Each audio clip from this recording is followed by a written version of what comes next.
Okay, hopefully you can all see my screen. So thank you everybody for joining us today, and we want to talk to you about anti-CD20 therapy and COVID-19. My name is David Baker, and we'll be joined also by Professor Gavin Giovannoni. We have the question feature, so if you have any questions, please join us with the Q&A, and we'll go through what we've got today, and hopefully we can take some questions. So without any more ado, I just need to give you the disclosures for myself and for Gavin. And I guess, obviously we're talking about CD20s today. So we've got a list of questions that we'd like to go through, and I'm not going to read them here, but we'll start to walk through them bit by bit. I'll answer a few, and Professor Giovannoni will also answer a few as well. So the first one up is, how do CD20 therapies impact on the immune response to the SARS-CoV-2 virus? So that's kind of my first little bit, and I'd like to start us off. So the first thing I obviously want to say is what is CD20, just in case you're not familiar with this. So CD20 is also known as the membrane spanning domain, the MS4A1. And this is a molecule that is largely expressed by B cells. And so it's not expressed on the early stem cells and the early pre-B cells. So it's not expressed on the progenitors. And it's also not expressed at the end of the B cell lineage, which are the plasmablasts and the plasma cells. So it's not expressed by the antibody forming cells. So here's a picture of a lymph node, and here you can see the primary follicles, and there's some B cells hovering around. Now, in terms of the anti-CD20s, what are they? And basically they start off as a monoclonal antibody, and typically start off historically with an antibody that was made in a mouse. And the problem with that is we know that if we put those into people, they're highly immunogenic. So 2H7 is the precursor mouse monoclonal that actually gave rise to ocrelizumab, which is one of the anti-CD20s. So to reduce immunogenicity, what they did is they changed the heavy and the light chains from the mouse to make it human, to make it less immunogenic. And that's called a chimeric antibody. And we can recognize that because it has a Z in its name. And obviously it's a MAB because it's a monoclonal antibody. And the 2 means it was originally made for a cancer. A Li means its kind of original aim is as an immune function. So we had rituximab, and which is not licensed for MS, but it is used, particularly in places like Sweden. And we have other antibodies such as litzumab, and this is in development for MS. Now, to go a bit further, what happened is you take the variable bits and you then just engineer out those mousy bits that are kind of part of the variable framework, and you just leave the antigen binding bits there. They're called the complementarity determining regions. And that's what we call a humanized antibody. And you can recognize that because it has ZOO in the title. And we have ocrelizumab, which is licensed for multiple sclerosis. There's another one in tuzumab, which actually is also another humanized antibody, which is used in cancer. And then further on, we have a fully humanized antibody. So an example here would be ofatumumab, which is licensed in the US, but obviously it's going through the regulatory processes in the UK and Europe, and that's fully human. So there's no mousy bits at all. And they kind of recognize different bits. So this is the structure of CD20. We have rituximab on one bit, and then ofatumumab binding to a different bit. So that's what an anti-CD20 is. So how is it used in MS? Well, they cause marked peripheral B cell depletion. So here's some work from the phase 3 study. You can see that the CD19s, which is a bit more than the CD20, shows that there's a massive depletion. And the aim here is to maintain depletion long term. So you treat every 6 months, and by doing so, you will keep the B cells essentially at an nadir state in the blood. Now, there are a small number of T cells which will express anti-CD20, and they will get depleted as well, but obviously it is a small population, about 8% of the CD8s, about 2% of the CD4s. Now, in terms of what happens, there's because CD20 isn't largely expressed on other cells besides the B cells, there's minimal impact on the innate immune system, and this can be seen here. Looking at the neutrophils, PMN, and monocytes, and also even the T cells. There's a slight drop, but they obviously recover. And so we can see there's minimal impact on the T cells here. Now, what is evident is there is a very marked impact on all of the B cell subsets that express CD20. So we have a depletion of the immature and the naive B cells, and also a depletion of the memory B cells. And I think that's important for MS, because essentially all agents that inhibit MS or relapsing MS inhibit the memory B cell component. And in doing so, the memory B cell component is very functionally active, and that will present antigens to T cells. And so you may get a functional inhibition of some T cell function, because the B cells are a central antigen presenting cell to there. Now, as a consequence of deleting these B cells, it will have a knock-on effect downstream, that it will kind of impact your ability to make new antibody responses to new antigens, and potentially with time, it seems that you have the potential to kind of lose some of your B cell pool, and so your immunoglobulin levels will drop, and that obviously has an impact. Now, in doing all this, what happens is the anti-CD20 is very effective at blocking relapsing MS, and it's the only treatment available for treating primary progressive MS. So B cells are obviously important in there somewhere. Now, in terms of the SARS-CoV-2 and the COVID-19, obviously the question is how does the immune system deal with this virus? And it seems that when you get infected, there is a direct effect of the innate immune system which really attacks the virus first. That will be the macrophages, particularly in the lung, if you're getting infected in the lung, and then also the neutrophils.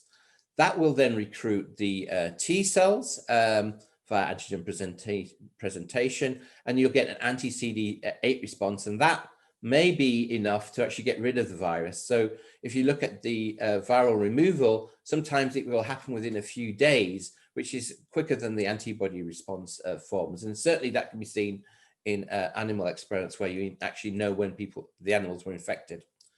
But generally what happens, obviously, once you get a T cell response, you will then get a B cell response, which occurs a few days later. And that will then produce antibodies against the different viral particles. And we know that the receptor binding domain on the spike molecule is instrumental in infecting the cells via the angiotensin II enzyme, the ACE2 converting enzyme, and that is how the virus can infect cells. Now, what we see, obviously, is that there is a neutralizing antibody response, and that hopefully will be something that will give us protection from reinfection. Because obviously, the virus hasn't got away. If you get infected, it may return. And so next time you see it, you want to get rid of the virus much quicker. And that's what an immune response is. Now, what happens is the virus escapes the attention of the innate immune system, and it suppresses the antiviral response. And then that allows a hyperinflammation to occur, which will link to the ARDS, the acute respiratory distress syndrome. But underlying kind of this, we've also got the issue that the virus binds to the ACE2, and that will affect the angiotensin II enzyme and its balance between angiotensin 1.7 and 1.9, and it will drive the balance between those two to a more oxidative stress situation. And what happens in COVID-19 is we get damage to the vasculature, which probably release Willebrand factor, which causes clotting factors. And that is one of the central pathologies which obviously is driving COVID-19 and probably the COVID long situation. And obviously, if you think about it, most of our drugs aren't targeting these elements. They're not targeting the innate system, and they're not targeting the coagulative system. So that's important to remember when Professor Giovannoni will talk about it. Now, this week, we've heard a lot of information about antibody levels being variable and having different duration. And that's partly Immunology 101. So if you look at young people, it seems that their antibody response decreases a bit more slowly because they've got a vigorous immune response. They make good antibodies, macrophages. They're very good at repair. And then we have, the older people like myself, that actually just, our immune system senesces and it's not quite so good. Now, the interesting thing is when you look at the healthcare workers, their antibody levels aren't dropping. And that's probably because of Immunology 101. And that because, most of us have been stuck away. And what happens is if you get infected, you're hidden away and you don't see the virus ever again for the time being. And of course, your immune system wanes. And that's just natural. It doesn't mean to say that you've lost your immunity. It's natural that that would happen. But if you keep seeing that virus, which you would have if you're out in the community, that will potentially maintain your immunology, so your immune system at a higher level. Now, in terms of reinfection, obviously, that's what we want our adaptive immune response to do. And probably there is evidence it's working because on the whole, we do know people get reinfected. But generally, on the second time around, they get rid of the virus much quicker and maybe have less symptoms. But there are a few individuals that get infected with a different virus and they have a worse time. So, but that seems to be a small population. And, there was, I think, a study in Kuwait where they looked at 133,000 people. They only found one person that had a kind of worse time the second time round. So you can get reinfected, but the frequency is low. Now, the other thing that we know is that there is a high frequency of asymptomatic disease. And I think in UK, they suggested it may be as high as 71%. And so the virus, we will say, may be cleared before a strong IgG response develops. And when we look at these asymptomatic people, many of them don't particularly have a good antibody response. But if you look deep down in their immune profile, they have a good T cell response. So again, suggesting what we've kind of seen is that the T cell can be an instrumental first line of defense against the virus, and maybe the antibody then kind of comes on and kills it off. And so it's not absolutely necessary. And that's obviously important to think when we think about what happens. Now, in terms of the antibodies, we know they can be protective because you can take convalescent antibodies, put them into somebody else and it will clear the virus. But if you wait too late, then it's not having a massive effect on some of the severe symptomology. And that's because probably it's kind of, at that point, it's driven by another process. Now, in terms of the asymptomatic disease, we have to ask the question why. And one of that answers could be there's a rapid and effective immunity. But the other issue is we now know that there is some form of cross-reactive immune response to the cold-causing coronaviruses. And we can see that there is a strong T cell response. And there's also even a cross-reactivity at the level of the B cell level. And that's relevant perhaps about the biology when we think about anti-CD20 and what do we know about anti-CD20. So how does anti-CD20 impact the SARS-CoV-2? Well, we know that anti-CD20 can block the potential to generate new antibody responses. That's because it blocks the early B cell component. So we know that's inhibited, and we know that there are some individuals who don't make an effective antibody response to the SARS-CoV-2. Now, that suggests, obviously, what you could do there is you can block the formation of a protective immunity.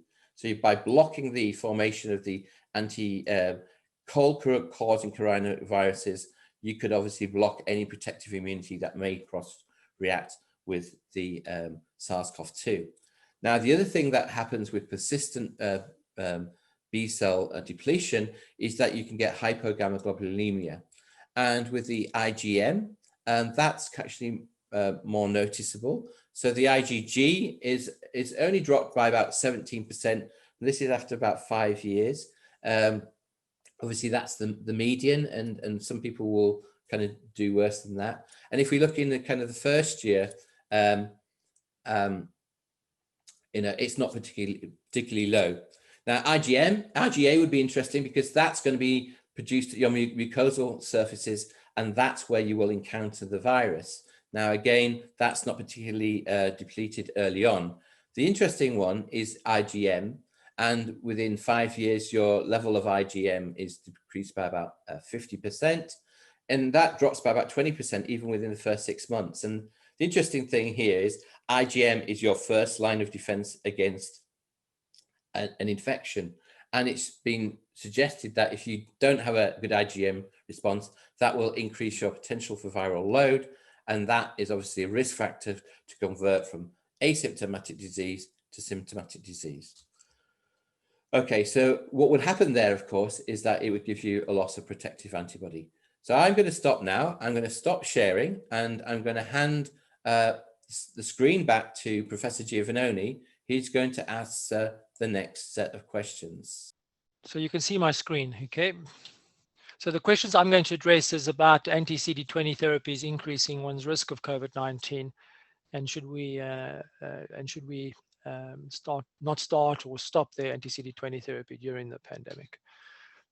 So this is just population data, just showing you that the majority, and this is now even more than 80%, because we're now beginning to realize that about half the population who get infected with the virus are asymptomatic. And so the vast majority of people will get mild disease, and those severe and critical cases are really driven by older people and people with comorbidities. As you can see on the left, on the right, you can see it's all driven by comorbidities. What's also important is likely the virus is probably mutating, and strains that have been selected now are likely to be less virulent. The other issue is we've also identified ways of treating this disease, dexamethasone, better ventilation techniques, so the mortality rate is also dropping and less patients are getting into ITU. So I think overall the prognosis is improving dramatically. In the MS population, exactly the same thing plays out. This is the data from the French National Registry on MS and COVID-19, and you can see that what drives worse outcome in that population is high EDSS scores, old age, comorbidities like obesity and cardiac disease, and also a little bit added by being male. Males have a better, worse outcome. And the vast majority of people do very well. We're learning very rapidly. You just can't keep up with this field. And you can see it as of October the 7th, there were about 61,000 publications. And if you follow this field, you'll see them coming out literally every week in the hundreds to thousands of publications. So it's very difficult to keep on top of the evidence base as it emerges. I must point out that the MS community were very rapid to respond. Most countries, or quite a few countries with infrastructure, launched national registries to collect data on what happens to people with multiple sclerosis who develop COVID-19 and had an outcome. I must point out, though, the problem with all these registries is that they are open registries and there is no comparator group, so it's very difficult to get an accurate denominator. Quite useful is that in terms of anti-CD20 therapy, Roche, Genentech produced some of their pharmacovigilance data that came out quite early, and they just updated it at the last ACTRIMS meeting, which is the virtual MS 2020 meeting, and I'll present some of that data as well. I must point out that when the COVID-19 pandemic did kick off, several groups kickstarted by producing guidelines to try and help healthcare professionals manage MS during the pandemic. The first one out the blocks was the Italians that came out in February. We came out, the ABN came out a little bit later in March. They did one on the 11th, the 26th, and it was updated on the 19th of May. This was followed by the international MSIF guidelines, and the Australian guidelines came out on the 8th of April. I want to point out that all these guidelines that emerged quite rapidly were all done prior to us having an evidence base. They were based on opinion, and a lot of them weren't underpinned by scientific principles. So when you actually look at the Italian guidelines, they were very, very conservative. And the problem about when somebody comes out with one set of guidelines, and there's a thing called cognitive biases, they set what we would call the anchor. And then everybody else sets their guidelines based on those. So I actually think these guidelines were far too conservative. They didn't take into account the bigger picture. In other words, COVID-19 was going to last for years, to be honest with you. And we had to make a decision about how to treat patients. And so we couldn't just stop their therapies for years. And I think the Australian guidelines, in my opinion, were the most sensible, with a lot of deep thinking around them in terms of the global pandemic. So I wanted to stress again, these guidelines are not evidence-based, they're opinion-based, and they need to catch up with the evidence. And so we've actually internally in our institution been practicing slightly off guidelines, simply because we didn't think the risks associated with COVID-19 were that great.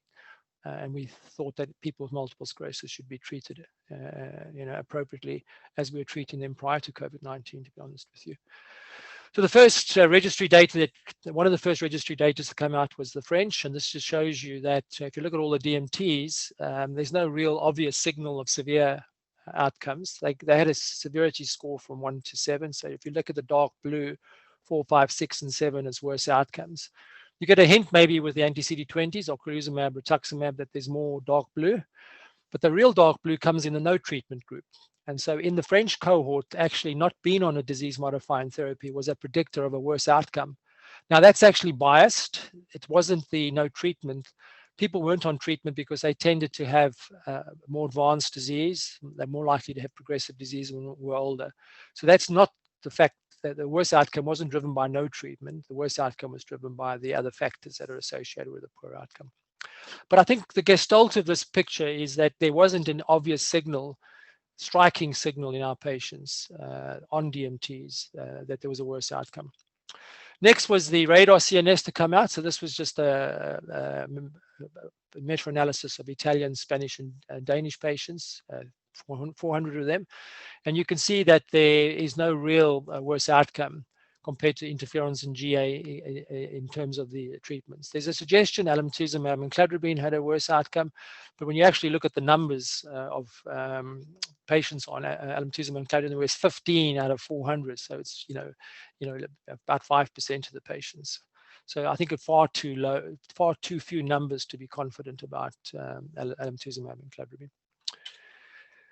Next is the big Italian data set. Now this hasn't been published, but it's been on a pre-publication website now for several months, and it's going through the peer review process and getting reviewed. And they showed using quite a complicated denominator around what type of therapies were being prescribed in the most common areas that had COVID-19, and looking at what's happening in the general population.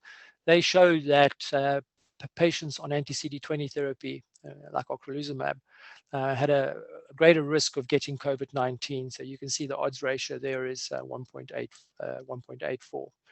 There's also a hint on natalizumab, and you can see actually in their group, glatiramer acetate and interferon actually had a lower risk of getting severe COVID-19. In other words, needing to be admitted to hospital or intensive care unit. Now, this data set in terms of the anti-CD20 therapy was replicated. The Swedish data set showed a similar pattern. That hasn't been published, but it has been presented online in a webinar at the International MS Women in Multiple Sclerosis weekly webinars. The MS-IF Data Alliance has shown the same thing. The Iranians also showed the same thing and published it, but their paper has been retracted, and I have no idea. I've tried to find out why it's been retracted. It wasn't retracted by the journal it was published in, but it was retracted by the authors. So I suspect there's some issue around their data analysis. I say this wasn't shown in the French data set, but I think the French data set did have a trend. It just was lower numbers.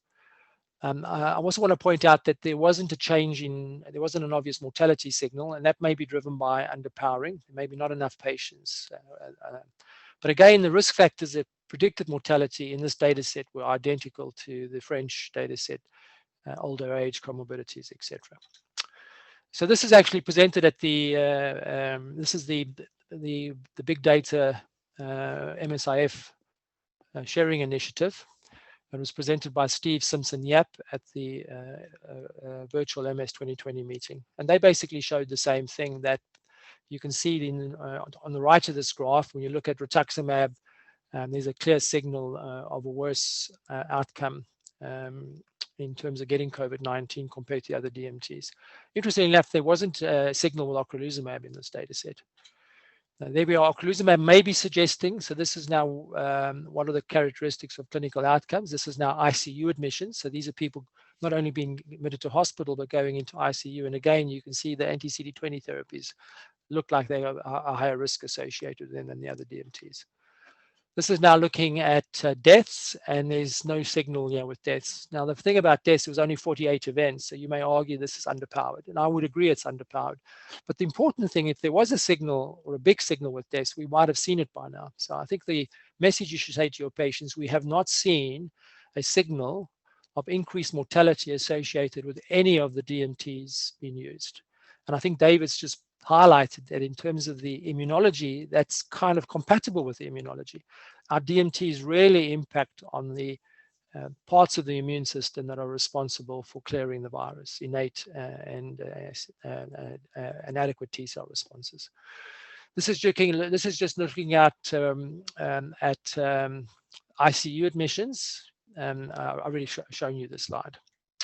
So now, why does anti-CD20 therapy increase your risk of getting COVID-19? I'd be surprised if it's increasing your risk of getting exposed to the virus or being infected. I say that, but it may be because as it's an infusion therapy, you've got to come up every, say, 6 months. You may be getting increased exposure. But then if that was the case, you would see a bigger signal with natalizumab in terms of, and the signal with natalizumab is lower than with anti-CD20 therapy. So I'd be surprised if this is associated with a higher infection rate. As I said to you earlier, about half the infections in the general population are asymptomatic. And so what I suspect what's happening is being on an anti-CD20 therapy is likely to increase your risk of becoming symptomatic. Okay, so in other words, it reduces the proportion of patients with asymptomatic infections. Why does that happen? Well, it may be because it affects what we would call cross-reactive immunity at baseline.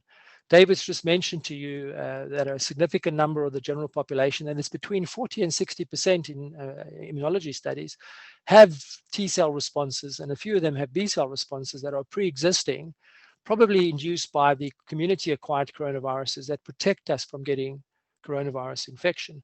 And I suppose if you're on an immunosuppressive therapy, when you get exposed to coronaviruses, it may dampen down cross-reactive immunity. All right. That was hinted to in the Italian data in the sense that people that had been on anti-CD20 therapies for 3 or more years were at a higher risk than those that had got onto them recently. Whereas the interferon beta and glutaric acid, or interferon beta in particular, may increase the proportion of patients with asymptomatic infection because it is antiviral, so it may prevent you getting symptoms. So I think there's complicated immunology underlying this, but overall, on the right, you can see that little column in terms of deaths hasn't been impacted by any of our DMTs. Anyway, so this is now the data that has been provided to me by Roche, and I'll be frank. This was also presented at the MS Virtual 2020 meeting. As you can see, so this is the pharmacovigilance data, and this is the data that's presented, is collected as part of routine clinical trials. And in my opinion, this is gold standard because in trials, you're obliged to report adverse events, and no doubt COVID-19 is an adverse event. So this is likely to be the most reliable data. They've had 51 cases reported with COVID, 26 confirmed cases. And I just want to point out that the mortality rate in the overall is 5.9%. Okay. Interestingly enough, all these cases had IgG levels within the normal range. We haven't seen the data on IgA and IgM levels, but we've asked them for it. And I think it'll be very interesting to see if there's any link between COVID-19 in anti-CD20 treated patients and IgM levels, because there is hints in the general population that low IgM levels predispose you to more severe disease. The question we asked and I proposed is that the longer you've been on the treatment, the more likely you are to get severe COVID-19, and this has not been the case. Okay, so you can see the blue there, all serious or confirmed serious, and this is actually epochs based on how long they've been on ocrelizumab, 0 to 3 years, 3 to 6, and 6 to 9, and you would have expected to see an increasing risk of getting severe COVID-19 if a treatment duration was a risk factor, and it didn't pan out here. So I suspect that's not a risk factor, is how long you've been on anti-CD20 therapies. Now look at the post-marketing reports. So all companies have these pharmacovigilance reporting systems, and you can see that this is a data lock that occurred, I think, in the end of July. As you can see, there have been 307 post-marketing cases reported. Okay, 263 was classified as confirmed, and I also want you to look at all cases. And if you can look at the severity there, fatality rate was 5.5%, which is very, very similar to the 5.9% in all cases. Now, like all spontaneous reporting systems, I suspect there's reporting bias. I personally think this is the worst case scenario, simply because the patients that are much more likely to get reported are the ones with severe COVID-19 or going into intensive care. They're much more likely to be made aware, brought to the attention of the healthcare professionals looking after them and being reported. So just to summarize, this is just showing you that the mortality rate was 5.5%, but I want to point out that the majority of these patients, okay, over 2/3 of them, recovered or recovering without complications. There's unfortunately a large number that haven't been reported in terms of outcomes, so that figure is likely to improve. And I think that's the message we should give our patients, is that the overall, the majority of people get mild disease and recover despite having depleted peripheral B cells. So this is another lesson in immunology, saying that you don't really need B cell biology to recover from viral infections or coronavirus infections. This is now just looking at all the real-world data, and you can see the case fatality rate from the French Covicept, the Italian Musec 19, Optum, and the American CoVMS, and you can see the mortality rates down there are in the region of around from 0 to 3.2%. So slightly better than the pharmacovigilance data and the spontaneous reporting data that Roche has, and I suspect this is probably less likely to be reporting bias, because the people that are involved in these registries are highly motivated to collect their patients, whereas the spontaneous reporting is likely to be the more severe patients. In terms of outcomes, okay, again, shading of blue, and you can see the dark blue, the dark blues increase with age. So again, even in the ocrelizumab population, age is a major risk factor. And then risk factors like comorbidities, as you can see, the more risk factors you get, the more likely you are to have severe COVID-19. And these risk factors are over the age of 50, presence of hypertension, obesity, diabetes, chronic pulmonary disease, coronary heart disease, and chronic kidney disease or cancer. So please, this is a message we also should take to our patients. If they have risk factors as defined, we should really be more vigilant in that population than the overall population. So I don't think we should stop treating MS the way we want to treat MS during COVID-19. Should we be using hydrosteroids to prevent relapses? Yes and no. I just want to point out that the Italians have shown that if you've had high-dose methylprednisolone in the 4 weeks prior to developing COVID-19, you're about 6 times more likely to get admitted to hospital with severe disease. This is quite a high relative risk, and so I think we should think very carefully about unnecessary use of high-dose steroids, either for relapses or infusion reaction prevention during the COVID-19 pandemic. And that maybe applies to some service developments. You know, we routinely give high-dose steroids when we give ocrelizumab or rituximab, and I think maybe we only need it for the first course, where the B cell lysis is a big problem. You know, subsequent courses, when you've got no B cells in your periphery, the chance of getting infusion reactions is low. So quite a few US centers, led by Helen Cross, have now dropped the administration of steroids for second, third, and subsequent courses of ocrelizumab, and haven't seen an increase in infusion reactions. So I think we need to address this routine reaching for the steroids, for example. And even when treating relapses, the benefit of steroids in treating relapses is pretty moderate, in my opinion. It speeds up recovery by 2 weeks and doesn't make any difference to the final outcome. And I think if that's the case, we shouldn't be using steroids for the majority of our relapses, because it's the benefits are really minor. Unfortunately, there are perverse reasons for prescribing steroids in certain healthcare systems. People get paid for admission, And and some of those people still use the 5-day IV 500 milligram schedule to maximize on income from keeping patients in hospital for 5 days. So there are other reasons at play in terms of steroid use in MS, which we should question. Anyway, so just to say to you that steroids can protect you against severe COVID-19, and this is dexamethasone trial, which is why we are now using dexamethasone routinely in hospital admissions. Should we be using rapid infusion? Absolutely, because there's, as you can see, a recent publication, and it'll get into the label, that once you've been established on anti-CD20 therapies like ocrelizumab, there's no reason to run in the infusions over 4 hours. You can run them in much more quickly over 2 hours.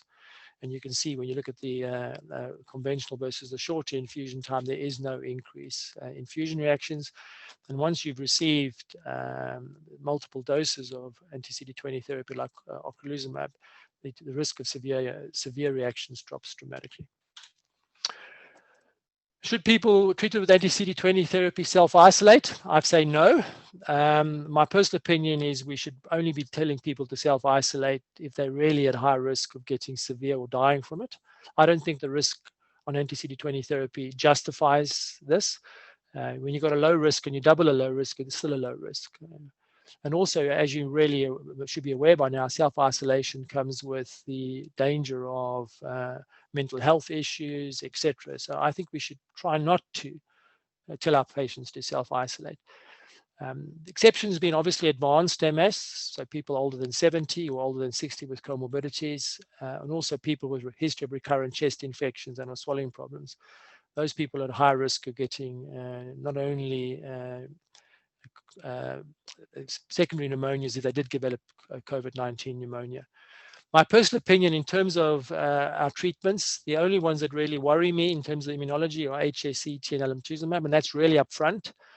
We haven't restarted our HSCT program, but Ben Turner tells me they're going to be starting to dose, starting with a few patients in November. Alemtuzumab, I would only say about 6 to 8 weeks after the dosing, simply because that's where the infection risk occurs in the clinical trials. Once people are out of 6 weeks, the infection risk drops off dramatically. So it's no way you're going to should be basing the quarantine on lymphocyte counts. So the reason I say this, because some people take 6 to 9 months to get their counts above 500. And if that was the case, they would never want alemtuzumab and would never and it would be unreasonable for them to self-isolate. We weren't doing self-isolation before COVID-19 and all these community-acquired infections out there. So I don't see why we should change our behavior. We should just tell our patients to be more vigilant and to really worry about high-risk exposures in closed spaces, public transport and all that. And they should just do what the government is telling them in terms of social distancing and personal hygiene. Those are the only exceptions. In terms of all the other DMTs, we're just going ahead as is. We are starting cladribine, redosing cladribine, starting ocrelizumab, redosing ocrelizumab. We're doing everything like we did before.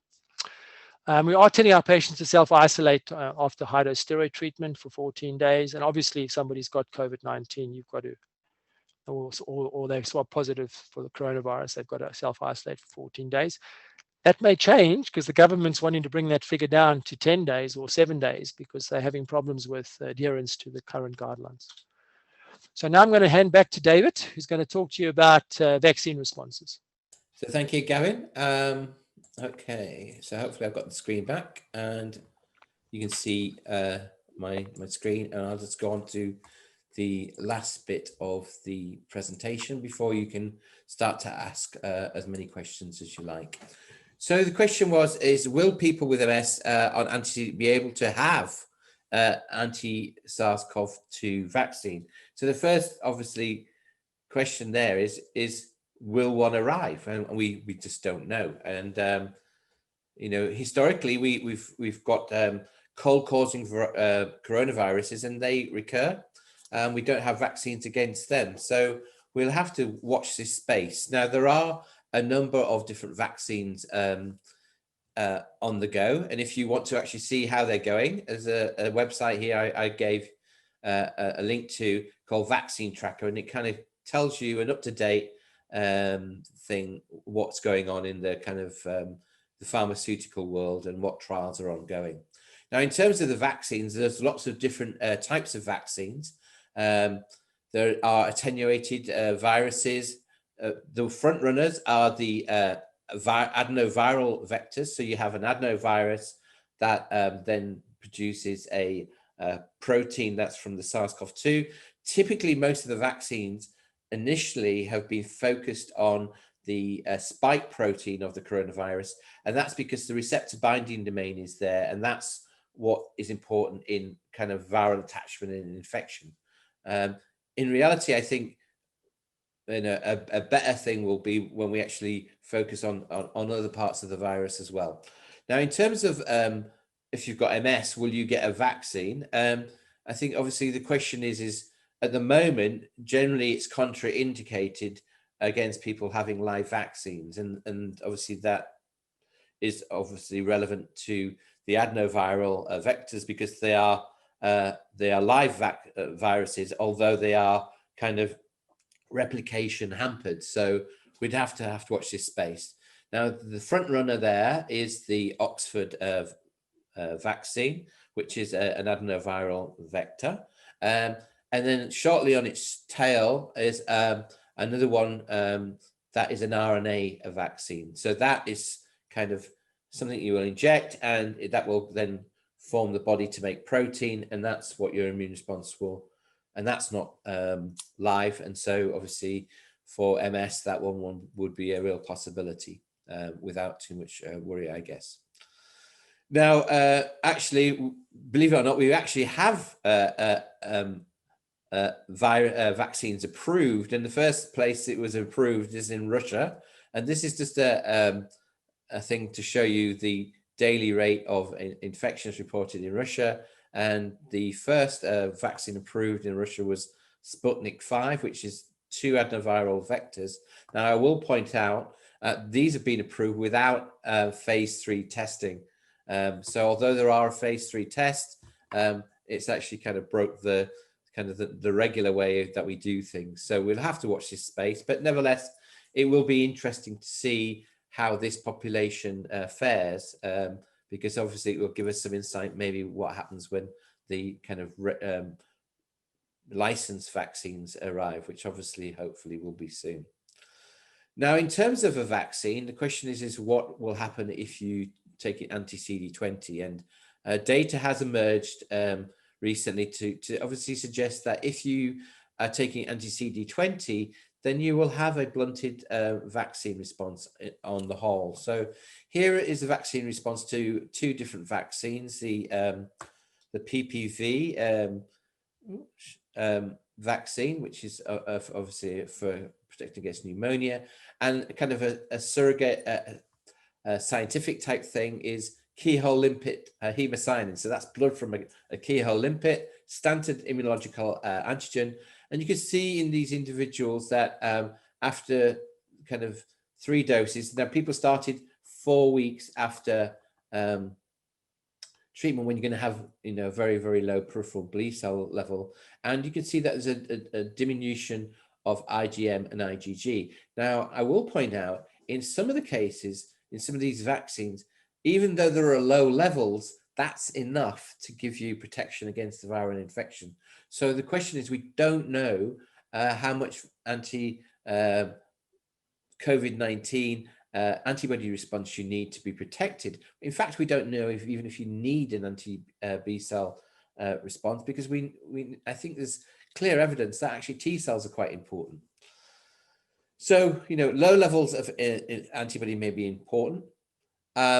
Now, obviously, we're hearing that the natural antibody responses don't persist, but that's immunology 101, because if you're not exposed to the virus, there's nothing to go into to boost your immune response to make it persist. And what we're hearing, certainly from news from the vaccine trials, is that young and old people are making antibody responses. So that's good news.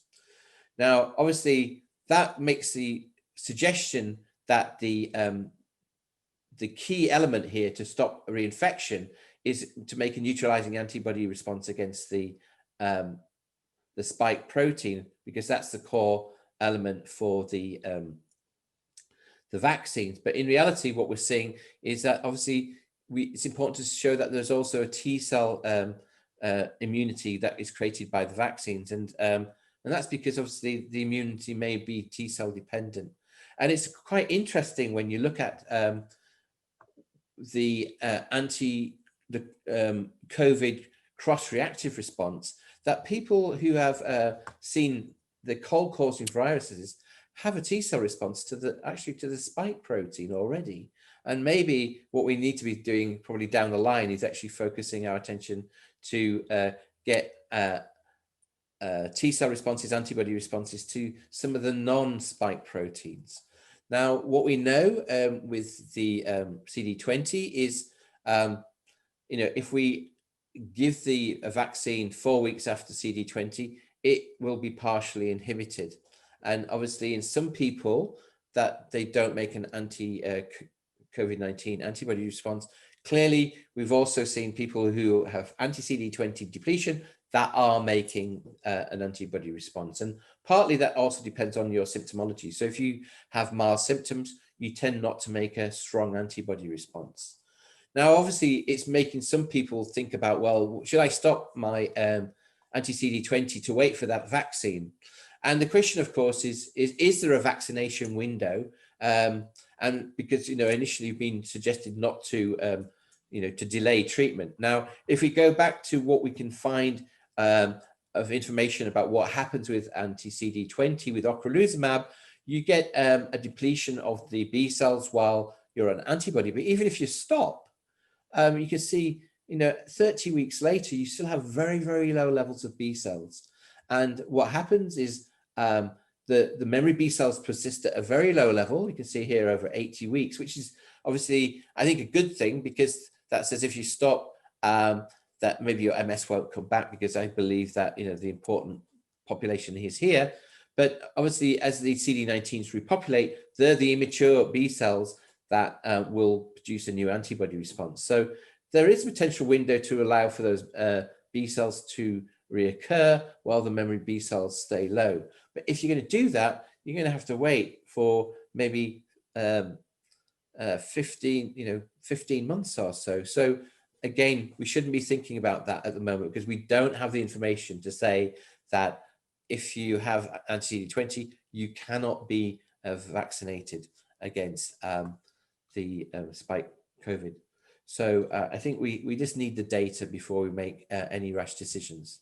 So I'm going to stop there. I'm going to stop sharing my screen, and I'm going to hand the screen back to Professor Giovannoni, who's going to quickly carry on from there. Yeah, so I think we should just come to the conclusions. I mean, what I would suggest, if you want to read about vaccines and MS, we published a set of guidelines earlier this year, which you may want to read. And I'm sure these guidelines will be applicable to coronaviruses. My personal feeling, if provided the vaccine is not a live virus or a live viral vector, our patients will be able to receive vaccinations even if they're on anti-CD20 therapy. And David's right, they may still make T cell responses that are protective.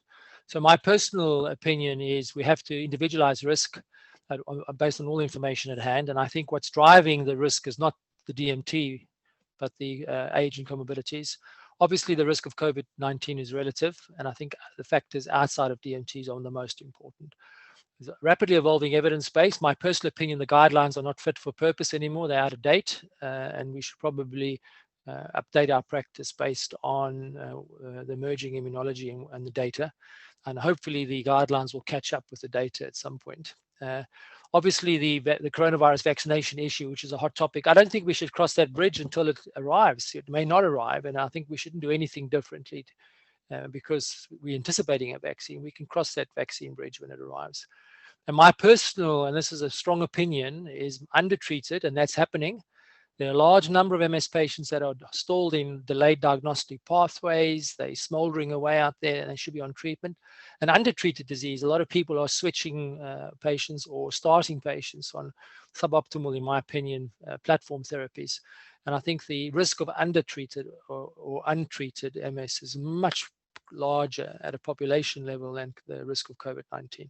Obviously, there will be individual exceptions, but I'm talking about it in general. So please think carefully about changing your practice, you know, in the current environment when MS is a really bad disease. So we'll take questions. So Gavin, there is a question already from Morale, and she's saying most of the time we don't vaccinate against hepatitis before ocrelizumab. So well, you should if the person's, because the reason why we don't vaccinate against hepatitis is because hepatitis is not for population vaccination in this country. But if somebody is working in a profession like the medical profession where they have to have vaccines, they should be vaccinated before ocrelizumab. Definitely, we do pneumococcal vaccines before we start ocrelizumab in all our patients, and we review other vaccinations. So you should review all vaccinations. And for example, if you've got a woman who wants to have HPV, or even a man who wants to have HPV vaccine, you better get the first 2 doses in before you start ocrelizumab. The third or booster dose you could probably give later, because otherwise you've got to delay treatment for 7 months. But it's up to you as a clinician to tell people that once they're on a long-term anti-CD20 therapy, vaccine responses may be blunted. One of my colleagues actually gave his patient, or recommended that his patient, I don't know if the patient had it because we discussed it on our WhatsApp group, to have a yellow fever vaccination before starting ocrelizumab, because this particular patient wanted to travel to South America. So that's just an example of an individual. I mean, I think this is another good example of biology. Again, if we look what cells express CD20, what cells don't express CD20, the plasma cells don't express CD20, and there's evidence that, you know, if you get that vaccine response, you get your plasma cells formed, then obviously they're not going to be initially directly targeted via your DMT. And that's probably true of many of the DMTs. Actually plasma cells express low levels of CD52 and stuff like that. And also in the bone marrows where the antibodies may not get to as effectively as in the blood. So that's why it's obviously critical to, you know, get your immunity formed, and that will hopefully then persist and keep protecting you. Okay, we've had another question. Can you read that, Gavin? Thank you for the presentation. Regarding the data about COVID, we can understand ocrelizumab data, but how can we explain natalizumab data where all the cells are ready to work? What about COVID shedding through the gut with natalizumab still there? So Lorna, yes, you're asking a question that we kind of hypothesized would happen. I don't know if you're aware, but natalizumab also blocks T cell trafficking into the lung. Biogen, who developed natalizumab, actually had a program planned for testing natalizumab in asthma, severe brittle asthma, because it also reduces trafficking into the lungs. And if you look at the phase 3 trial results, not just the AFFIRM, but you look at the Sentinel and the ASCEND trial, and you look at them all, there's clearly an upper and lower respiratory tract infection signal with natalizumab. So I suspect that natalizumab's increasing risk, which seems to be emerging now across the data sets, is possibly linked to the fact that they reduce CD8 T cell trafficking, not completely, but just sufficient to make them more susceptible to severe infection. You see, I don't think that's enough for us as an MS community to say natalizumab is unsafe.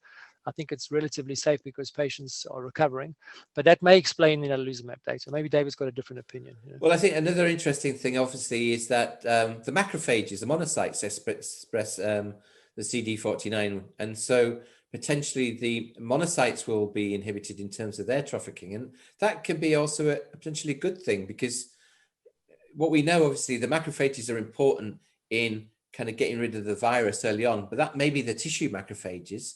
And what happens later on is that when you get the severe disease, you get accumulation of monocytes going into the lung tissue, and if you're blocking that, you actually may block severe disease. So again, it may be context dependent. So although it may affect your risk of infection, it may be beneficial later on, and that's obviously where we have this yin and yang of the biology that goes on. That some of it is beneficial early on, detrimental late on.